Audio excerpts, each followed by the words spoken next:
Salut! Aujourd'hui, je veux vous parler de certains des livres que j'ai lus enfant, mais qui sont toujours dans ma bibliothèque. J'ai fait une petite sélection, j'en ai pris que 3 cette fois-ci pour que la vidéo ne soit pas trop longue, mais évidemment, je pourrais la refaire plusieurs fois vu que, enfant déjà, je lisais beaucoup, en compagnie de mon frère notamment.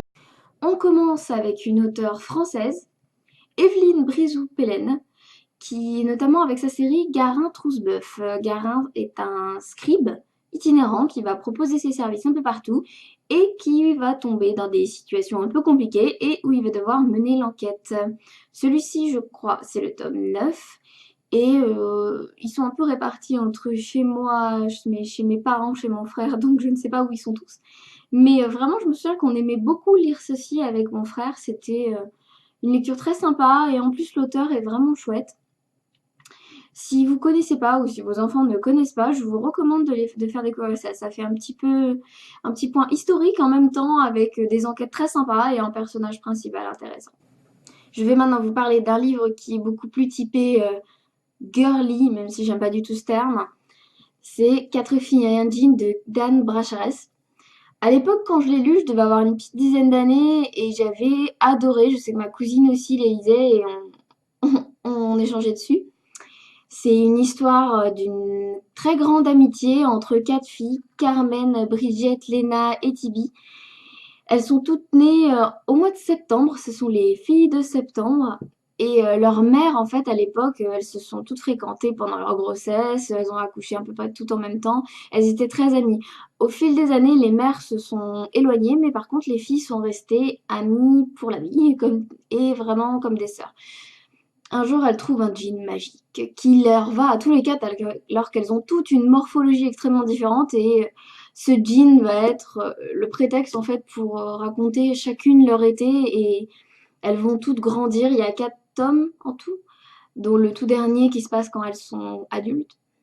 Et il faut avouer, c'est un peu cucu, c'est un peu guimauve, mais c'est vraiment le type de livre doudou qu'on lit quand on est une jeune ado et c'est amusant et ça fait croire en l'amitié. Et puis ça aborde aussi des sujets pas si légers que ça, comme le divorce, le remariage, les, l'amour, le premier amour, les relations, le fait qu'on s'engage ou pas et qu'on soit prêt ou pas à entrer dans une relation selon notre âge.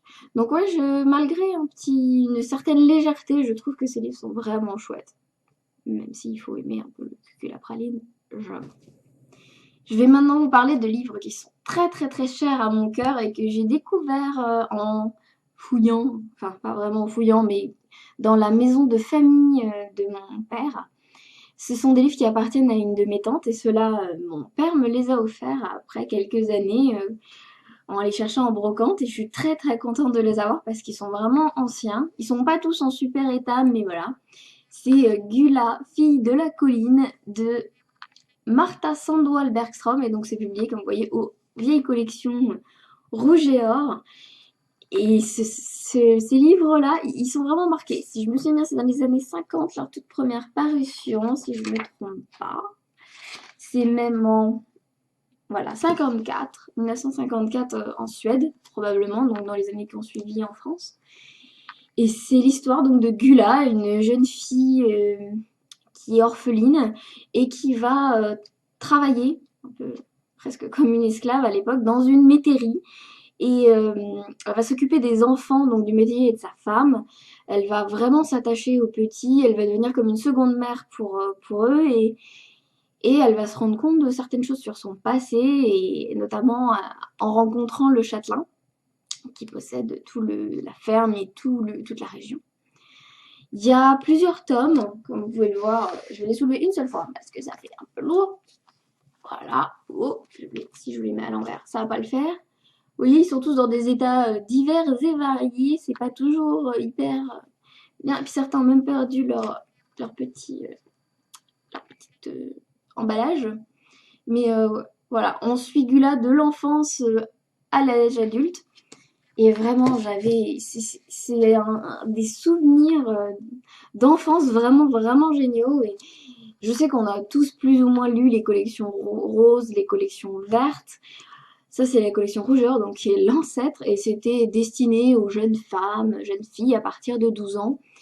C'est pas toujours très simple parce qu'il y a quand même des moments un peu durs, même très durs, et la réalité de la vie des métayers n'est pas joyeuse. Donc c'est peut-être pas pour les petits, mais par contre à partir de 12 ans, ouais, 10-12 ans vraiment, enfin si vous arrivez à les trouver. Si quelqu'un par hasard les a déjà lus, ça me ferait vraiment plaisir de pouvoir en parler parce que c'est un super souvenir d'enfance. Et j'aime beaucoup en parler parce que c'est très peu connu. Voilà, si vous connaissez, dites-le moi. Je vous ai donc présenté 3 des livres qui ont ponctué mon enfance, que j'ai partagé avec une de mes cousines et puis avec mon frère. N'hésitez pas, vous, à me parler des livres que vous avez lus enfant et que vous avez toujours et que vous aimez toujours, ou que vous n'aimez plus, que vous avez relu, que vous avez été déçus, parce que c'est vrai que parfois les livres d'enfance, quand on les redécouvre plus tard, ça fait un effet un peu bizarre. Voilà, j'espère que cette vidéo vous a plu, je vous dis à bientôt, bye!